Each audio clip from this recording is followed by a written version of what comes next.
का हो चाहे साउथ का हो, गज़ा का कोई भी एरिया जो है वो इस वक्त महफूज नहीं है। वहाँ पर फ़िज़ाई एयर स्ट्राइक चालू है, चाहे दिन हो चाहे रात हो। ना तो वो कोई हॉस्पिटल को छोड़ रहे हैं, बख्श कर रहे हैं, ना तो कोई मस्जिद को, और ना ही कोई वो स्कूल को। यानी कि जहाँ पर भी उनका दिल करता है इसराइली डिफेंस फोर्स का, वो वहाँ पर एयर स्ट्राइक कर रहे हैं खुली। यानी कि किसी भी दुनिया के ममालिक का, यूएनओ के हेड भी जो है वो कह रहा है भाई कुछ हल्का हाथ रखो। इतनी अमवात हो चुकी हैं कि अभी दफन करने के लिए भी कोई फ़लस्तीन में जगह नहीं है, इनको दफन कहाँ करेंगे। तो और ना ही वो जो उनकी बिजली खोल रहा है, नहीं पानी, ना ही जो है वो उनके लिए कोई खेमों में भी वो महफूज नहीं है, मतलब पनाह गाँव में भी वो महफूज नहीं है।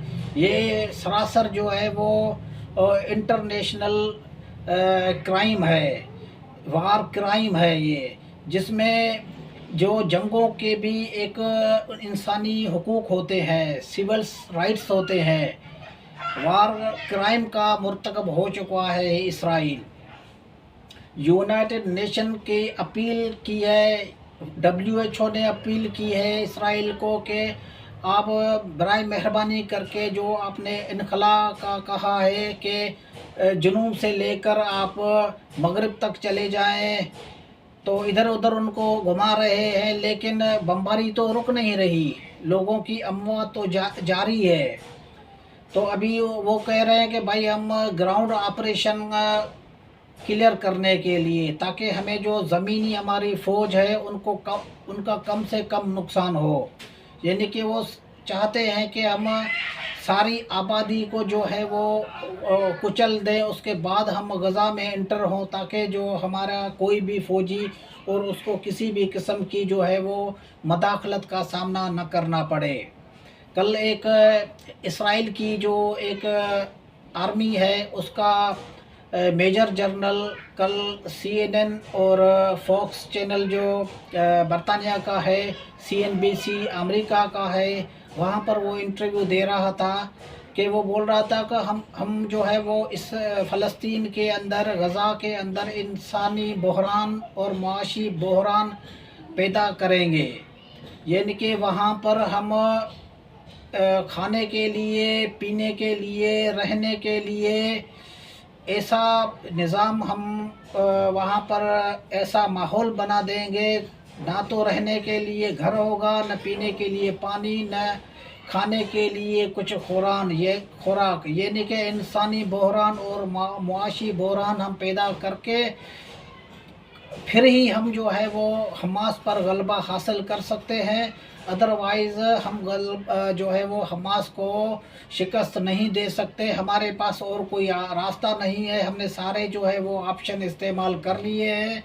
हमारे पास अब सिर्फ यही रास्ता बचता है कि हम फ़लस्तीन और गज़ा को इंसानी बहरान में धकेलें, मुआशी बहरान में धकेलें, ताकि लाखों अफराद भूख से मरते हैं तो मर जाने दो। तो कोई भी उसका बोलते हम ये जो है वो इंसानी बहरान फ़लस्तीन का, उसका हम ज़िम्मेवार नहीं है।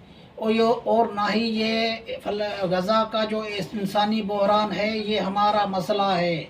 ये बात इसराइल के साबिक़ वज़ीर-ए-आज़म ने मीडिया से बात करते हुए कही कि गज़ा का इंसानी बहरान हमारा मसला नहीं है। यानी कि आप लाखों लोगों को वो भूख से मारने की प्लानिंग में हैं दोस्तों। वो किसी भी तरीके से वो ऐसा प्रोग्राम बना रहे हैं कि दोबारा से हमास के लोग ना बच पाए, कि वो बचे ही नहीं कि वो दोबारा वो इसराइल पर मिली आँख से भी देख सकें या उस इसराइल पर वो हमला कर सकें। तो इनके जो नीयत और जो इरादे हैं वो इंतहाई ख़तरनाक है।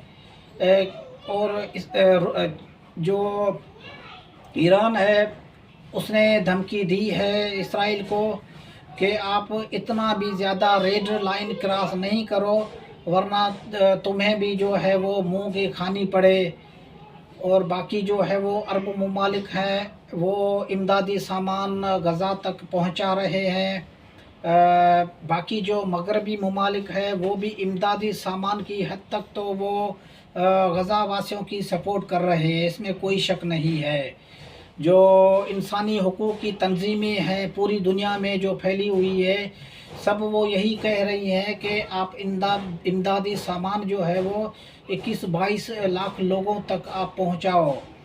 تو اس کے لیے تو وہ سپورٹ کر رہے ہیں، لیکن وہی اٹلی، فرانس، جرمنی، ان کے جو وزرائے اعظم ہے یا صدر ہے وہ اسرائیل جا کر اسرائیلی وزیر اعظم کے ساتھ کھڑے ہیں، وہ بول رہے ہیں کہ وی are stand with Israel.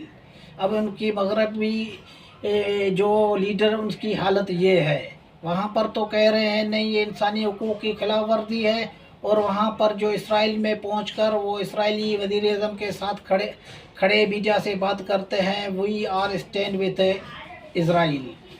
Otherwise ہمارے جو عرب لیڈر ہیں جن پر سب سے زیادہ ذمہ داری عائد ہوتی ہے، وہ انسانی بنیاد کی حد تک صرف اپیلوں تک محدود ہیں، ادروائز اس کے علاوہ ہٹ کر وہ کوئی تھریٹ دینے کے موڈ میں نہیں ہے کہ اگر آپ نے ایئر اسٹرائک کو نہیں روکا تو ہم یہ کر دیں گے یا وہ کر دیں گے۔ اس طرح کے کوئی بیانات نہیں آ رہے، صرف یہ کہہ رہے ہیں کہ مہربانی کر کے ایئر اسٹرائک کو روکو اور سمجھو جو ہے وہ بات چیت کی ٹیبل پر آؤ۔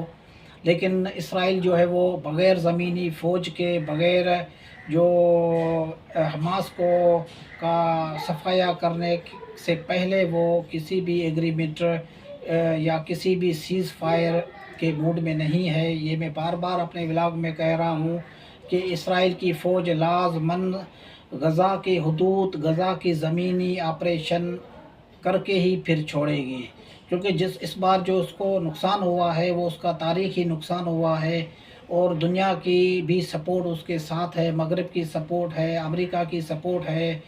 ہم تو صرف دعا ہی کر سکتے ہیں کہ اللہ تعالیٰ جو ہے وہ غزہ واسیوں کو صبر عطا فرمائے، اور اگر جنگ کسی بھی